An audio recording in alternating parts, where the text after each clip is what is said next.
식사 맛있게 하셨어요? 네. 네.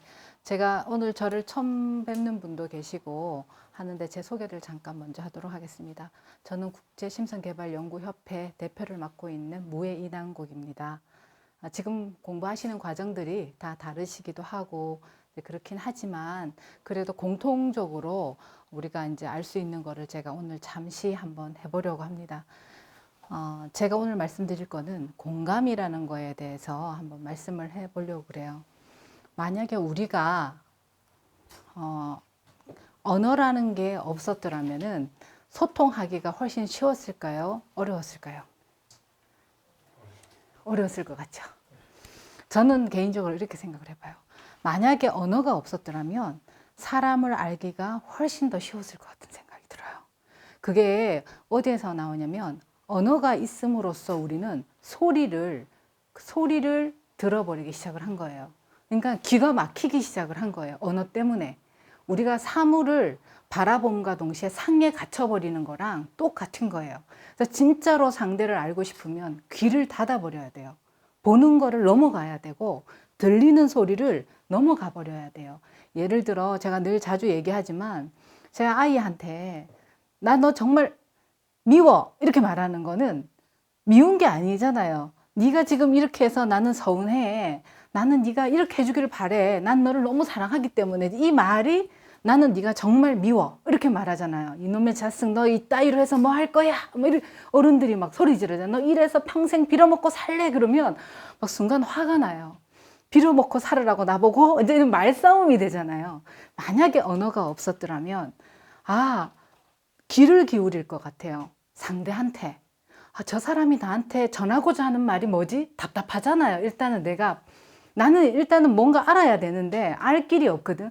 그럼 최대한 상대한테 귀를 기울이고 에너지를 상대한테 보내겠죠. 그리고 나서 저 사람이 나한테 손짓 발짓 하는 거는 이런 거야. 그래서 우리가 외국에 갔을 때 영어를 못하고 일어를 못하고 중국어를 못해도 가게 가서 내 먹고 싶은 거 다 사잖아요.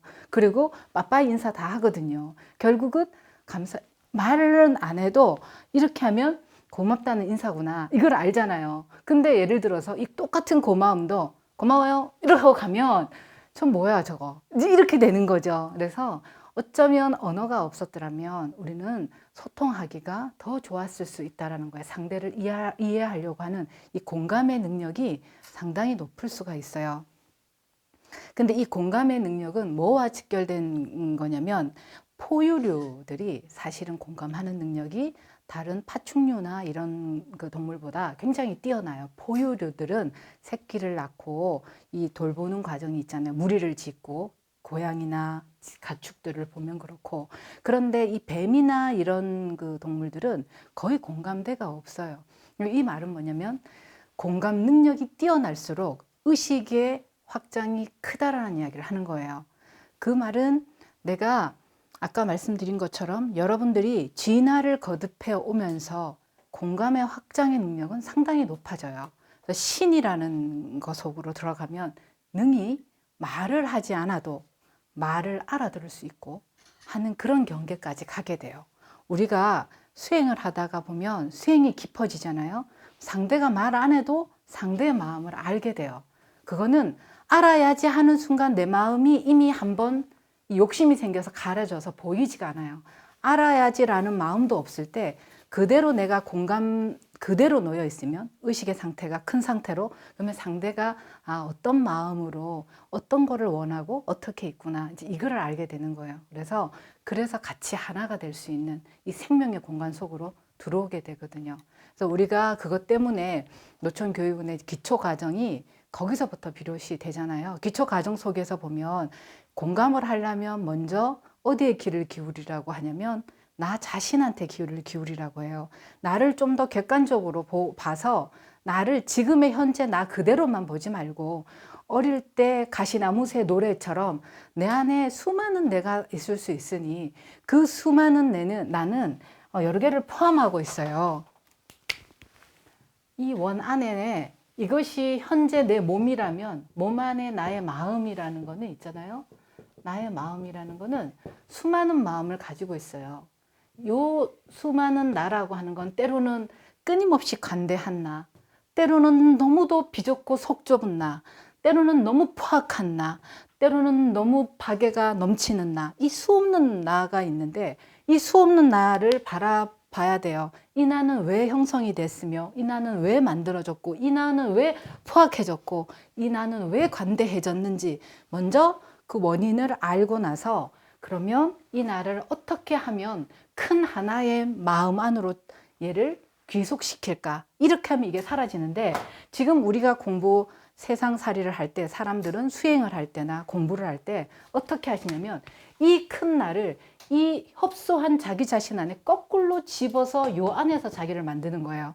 수행을 할 때도, 우리 CA 수련을 할 때도 보면 이놈들이 사라져서 이거 속으로 들어가야 돼요. 없는 전체 속으로 들어가야 되는데 욕심이 자기 자신을 부여잡아서 이 큰 거를 이 작은 것 속으로 자꾸만 만들어서 내버리니까 여기서부터 문제가 생기기 시작을 하는 거예요. 그래서 이거를 나 자신이라는 거, 이거를 공감을 통해서 내 안을 심도 있게 들여다보려고 노력하셔야 됩니다. 그렇구나. 나 지금 어디 갔지? 지금 찾고 있었어요. 아버님 많이 안 닮으셨다. 그죠? 그래서 내가 못 찾았어요. 그래서 나를 바라볼 때, 어릴 때, 내가 처음에 태어나가지고, 가만히 보는 거예요. 기억나는 나를 가만히 들여다보면, 어렸을 때 외로웠던 나가 없는 사람은 아무도 없어요.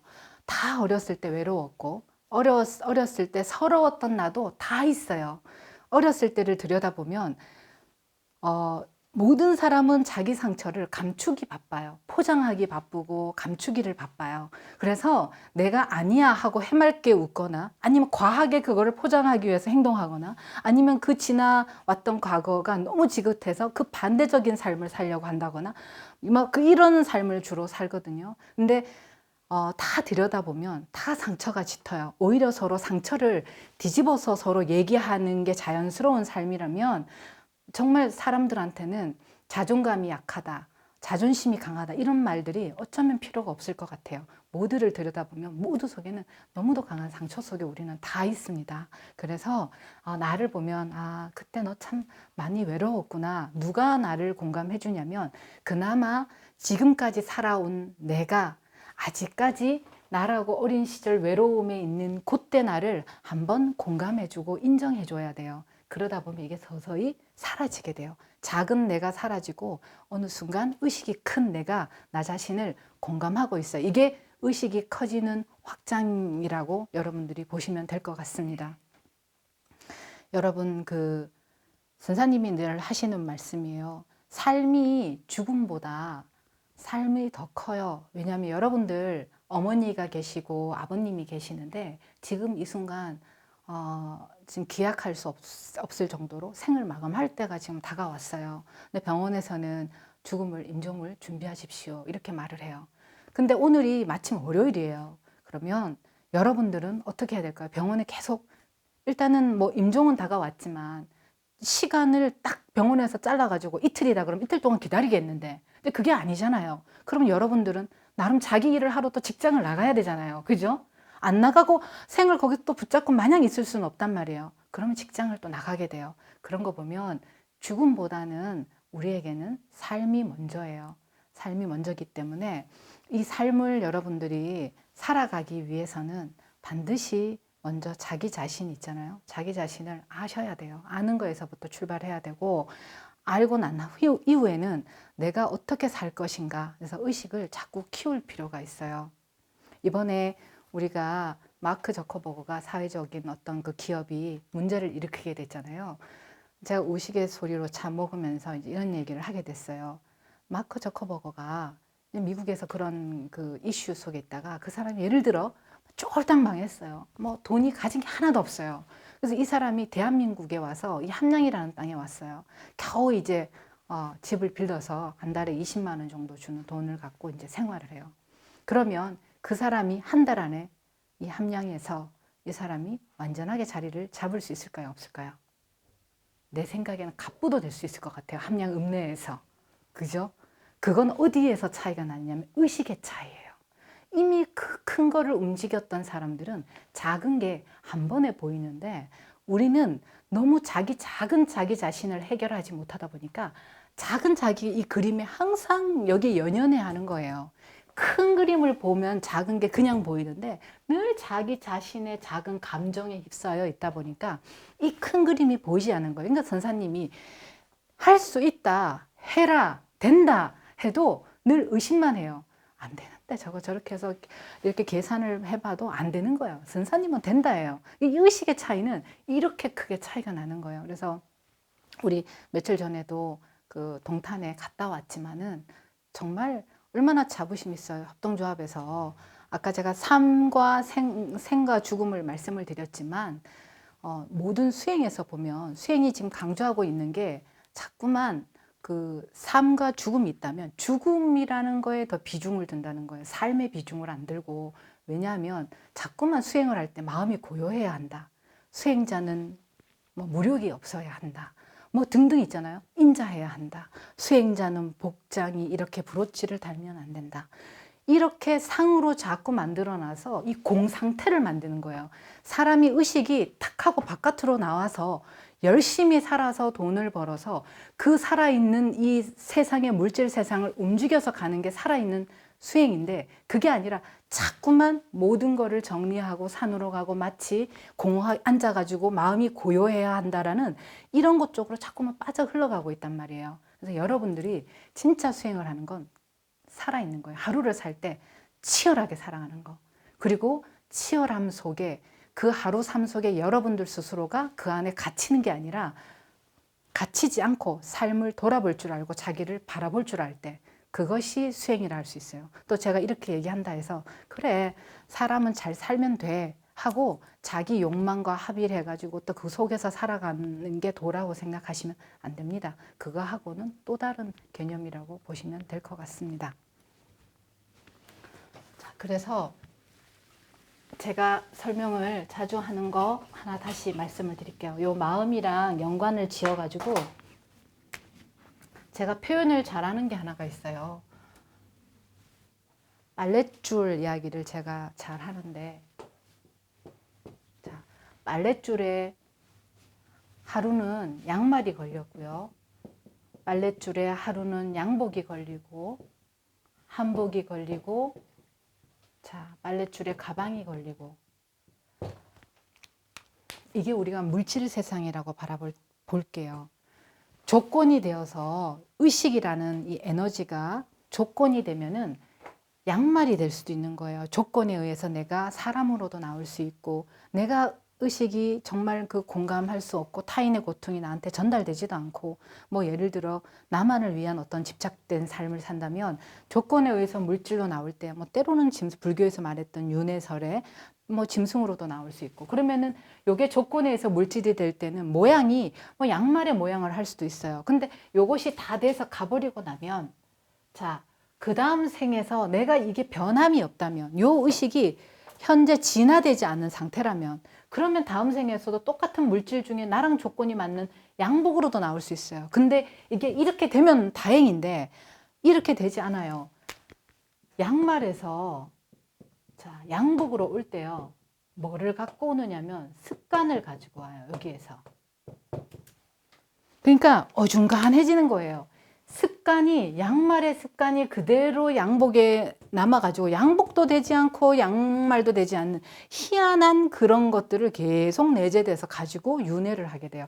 정신은 원래 태어남도 없고 죽음도 없어요. 단지 물질에 의해서 조건에 의해서 그냥 생겨났다 사라졌다 할 뿐이에요. 우리가 그 씨앗 하나를 유럽에 심을 때 오이랑 한국에 심을 때 오이가 같은 오이지만은 약간 종자의 변형이 물질에도 있잖아요. 그거와 똑같은 이치거든요. 조건에 의해서 우리는 생명은 변함이 없는데 그냥 물질이 이렇게 다르게 오는데 여기에서 우리가 알 수 있는 거는 습관은 변하지가 않아요. 이 습관은 그대로 내재되어 있어요. 여러분들이 결혼을 하신 분들은 알 수 있어요. 애기인데 아직 생을 안 산 애기인데 하는 거를 보면 아빠랑 너무 닮은 거예요. 잠자는 모습도 아주 똑같이 자고 뭐 이렇게 먹을 때 성격 굉장히 닮거든요. 기질적인 게 닮아요. 유전자에 의해서.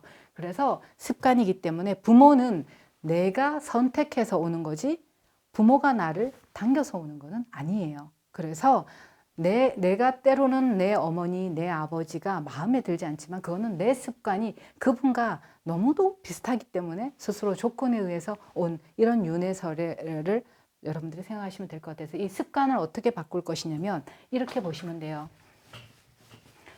우리가 시의 용맹정진에 시의 수련을 하잖아요. 여러분 옛말에 이런 게 있잖아요. 앉으면 눕고 싶고 누우면 자고 싶은 거잖아요. 그런데 이거는 여러분들 습관의 의지가 항상 아래에 있는 거 꺾이는 거예요. 여러분들 스스로 의지를 낸다면은 습관은 그 아래 놓여요. 내가 내 습을 끌고 다니고 업습을 내가 없앨 수 있는데 대부분 사람은 자기하고 합의를 해요. 이 순간 내가 안 하고 싶어요. 그러면 안 하고 싶은 자기 자신과 하나가 돼요. 그러니까 습관에 먼저 의지가 놓여버리는 거예요. 근데 그렇게 하시면 안 되고 누구든지 힘들어요. 시의 수련할 때 용맹정진에 보면 앉아 있고 싶고 다리를 이렇게 하고 싶은 사람은 아무도 없어요. 그런데 그 의지가 스스로 안 자려고 노력을 하고 해서 밤을 새어요. 그럴 때 내 몸은 한번 내 의지 아래 습은 놓이게 돼요. 이거의 가치를 여러분들이 크게 두신다면 이 용맹정신이 얼마나 큰 수련인지 아실 수가 있으세요. 삶에서도 그건 마찬가지예요. 이런 식으로 습관이 바뀌셔야지 여러분들이 의식이 달라질 수가 있어요. 제가 지금 현재 노천 선사님 밑에서 우리가 수행하시는 지도자분들이 계시지만 그 지도자분들은 사실 선사님한테서 공부를 하시는 게 사실 정말 너무도 큰 기회예요. 선사님은 늘 몸을 쓰는 거를 굉장히 큰 수행으로 삼고 계세요. 이 순간 생각하면 그걸 바로 행동하게 하시는 거지 머뭇거리지 않게 하시거든요. 그것이 여러분들의 습관을 얼마나 많이 변화하게 하는지, 그 습관이 변하면 아까 말했던 그 의식이 저절로 변화하게 됩니다. 그래서 여러분들이 수행하실 때 저는 조금 자꾸 몸한테 지지 말고 벽에 앉아서 공부하실 때 다리 펴고 싶더라도 그럴 때 10분 정도만 더 이렇게 자리를 잡고 하자. 이렇게 하다 보면 몸에 수행의 습관이 붙게 돼요. 그리고 움직이기 싫어하는 이 몸을 여러분들이 많이 쓰시길 바랍니다. 여러분들 세포 속에 저장된 거를 좀 변화시켰으면 좋겠습니다. 오늘 여기까지 하도록 하겠습니다.